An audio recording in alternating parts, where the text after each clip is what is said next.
अस्सलामुअलैकुम वरहमतुल्लाहि वबरकातुहू।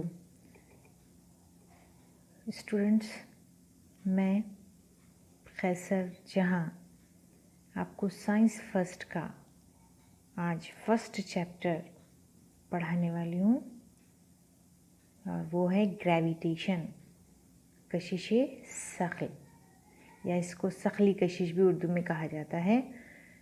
तो ये चैप्टर की जो शुरुआत है किताब में रिकॉल से की गई है। Can you recall? क्या आपको याद है? क्योंकि हमने जमात नहुम में laws of motion and force, क़ुव्वत और हरकत के क़वानीन के बारे में पढ़ा था। तो चलिए आज हम पहले देखते हैं। ये रिकॉल के क्वेश्चंस देखने से पहले हमको क़ुव्वत को याद करना, फोर्स, व्हाट इज़ फोर्स, ये याद रहना ज़रूरी है। Then what is force? Can you recall? क़ुव्वत क्या है, बता सकते हैं आप? Force is a physical quantity which is necessary to change the condition of an object. क़ुव्वत वो तभी मक़दार है जो किसी जिस्म की हालत को तब्दील करती है। ठीक है? It is necessary to change the condition of an object. क़ुव्वत वो तभी मक़दार है जो जिस्म की हालत को तब्दील करती है। जिस्म की हालत को तब्दील करने से क्या मुराद है? It can set an moving object at rest और रेस्टिंग ऑब्जेक्ट इनटू मोशन। क़ुव्वत क्या कर सकती है? जो जिस्म हालत सुकून में है उसको हरकत में लाने के लिए इस्तेमाल की जाती है, या वो जिस्म जो हालत हरकत में है उसको हालत सुकून में लाने के लिए हम जिस तबई मक़दार का इस्तेमाल करते हैं उसको क़ुव्वत कहते हैं। ठीक है, तो हमारा फर्स्ट क्वेश्चन देखते हैं याद का। What are the effects of a force acting on an object? Force के इफ़ेक्ट क्या है? क़ुव्वत के क्या असरात होते हैं? Number 1, it can change. क्या असरात होते हैं क़ुव्वत के?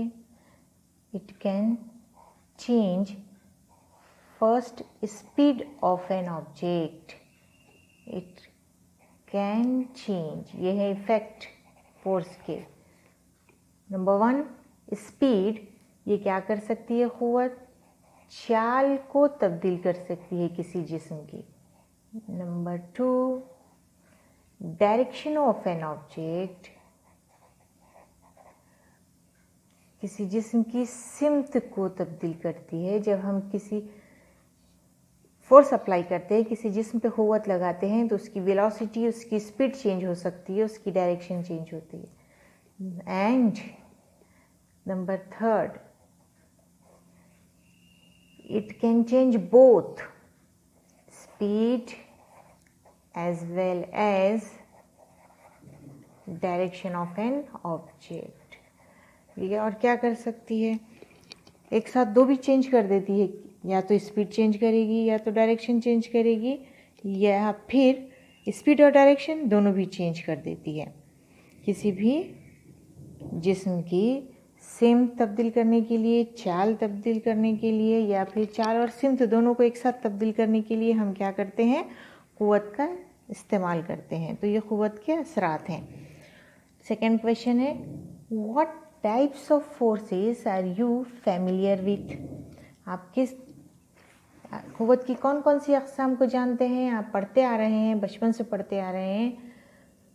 Number 1, we can give any example. Magnetic force, मक़नातीसी क़ुव्वत के बारे में हम जानते हैं। इलेक्ट्रोस्टैटिक फोर्स, बरक़ी मक़नातीसी क़ुव्वत के बारे में हम जानते हैं।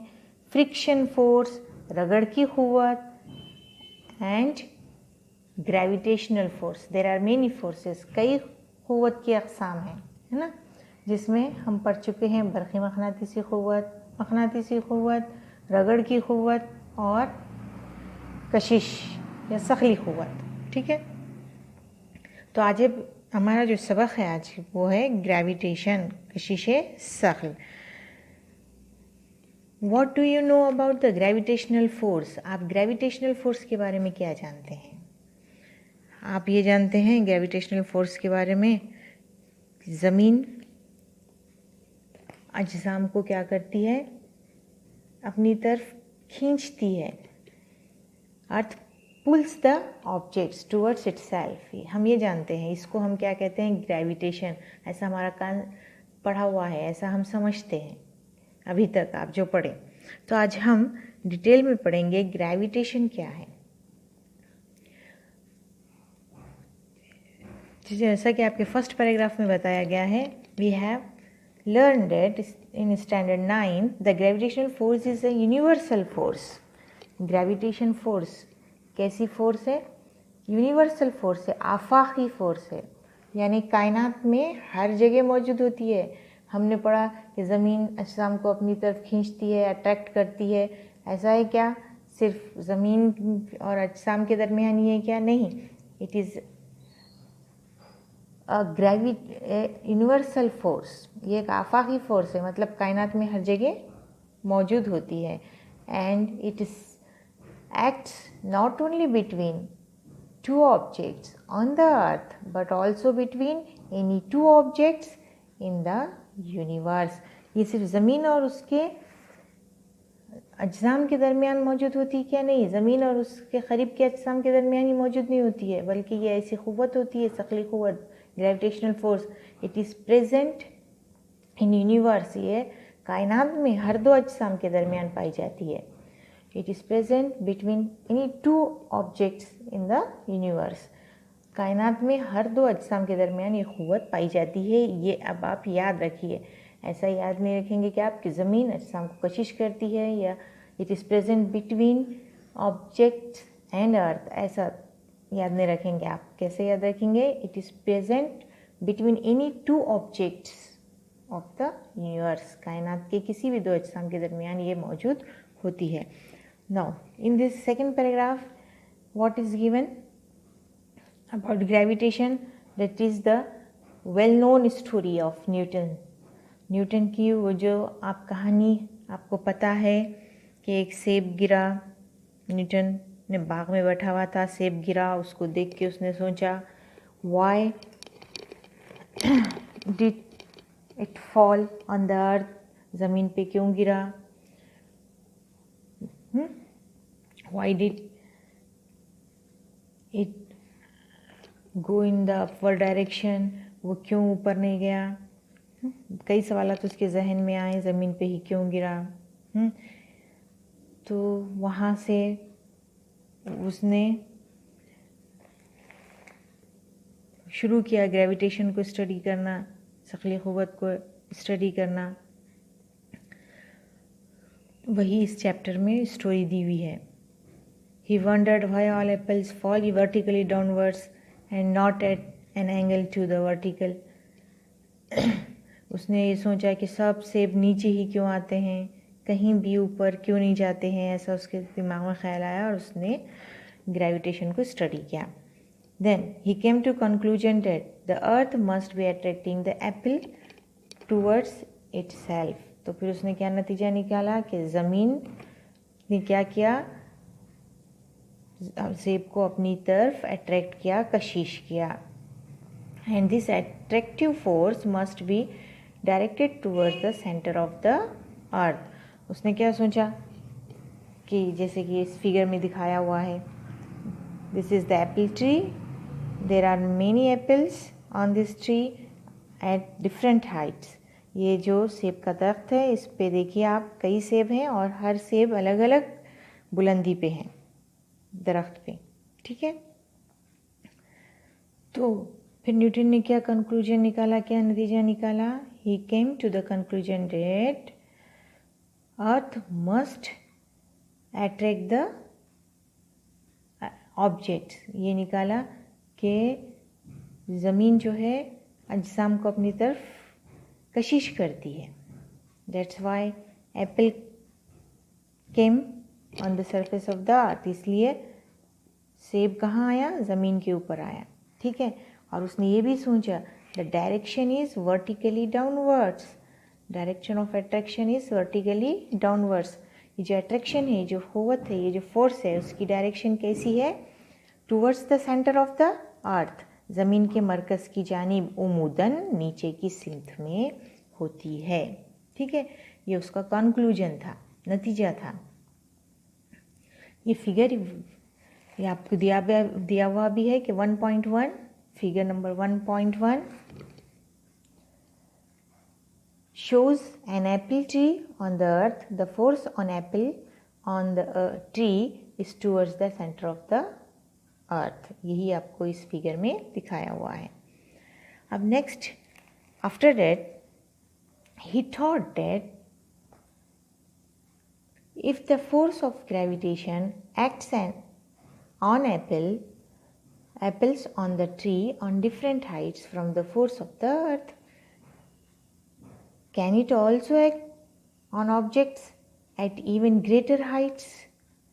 क्या सोचा उसने कि ज़मीन, सेब पे ज़मीन की सकली क़ुव्वत ने अमल किया, ठीक है, ग्रेविटी ऑफ द अर्थ या ज़मीन की जो क़ुव्वत है, कशिश सकल है, वो सेब पे एक्ट करती है, सेब पे अमल करती है। तो उसके जहन में आया, क्या ये ऐसे अजसाम पे भी एक्ट करेगी या अमल करेगी जो थोड़ा दूर है, लाइक द मून, है ना, चांद, ज़मीन से दूर चांद है एट द ग्रेटर हाइट, क्या उस पर भी एक्ट करती है? ये उसके जहन में ख्याल आया। फिर नेक्स्ट और क्वेश्चन आए उसके जहन में, can it act on even further objects like the other planets and the sun? चांद पे अमल, चांद तो करीब है ना प्लैनेट से, ज़मीन के करीब है ना, चांद उससे भी दूर है प्लैनेट्स, सैयारे, तो क्या ये उन पे भी एक्ट करती है? ये ऐसे ख्यालात उसके जहन में आए तो उसने हमको दिया यूनिवर्सल लॉ ऑफ ग्रेविटेशन। इसको सोचा और उसने हमको कशिश का आफाकी कुलिया दिया इन सवालात के जवाबात के नतीजे में। समझ में आ रहा आपके? तो ये ग्रेविटेशन, आज ये चैप्टर हम पढ़े, पूरा चैप्टर नहीं पढ़े, सिर्फ ग्रेविटेशन के बारे में पढ़े। What is gravitation? It is the universal force. It acts between any two objects of the earth. तो इससे न्यूटन ने ये कंक्लूजन निकाला कि ग्रेविटेशन कशिश सकल वो क़ुव्वत है जो कायनात में हर दो अजसाम के दरमियान मौजूद होती है, ना सिर्फ ज़मीन और उसके करीब के अजसाम, बल्कि कायनात में, यूनिवर्स में it is present between, it acts between any two object, कायनात के हर दो अजसाम के दरमियान ये मौजूद होती है। ठीक है, इस वीडियो में हमने ग्रेविटेशन के बारे में जाना। अस्सलामु अलैकुम व रहमतुल्लाहि व बरकातहू।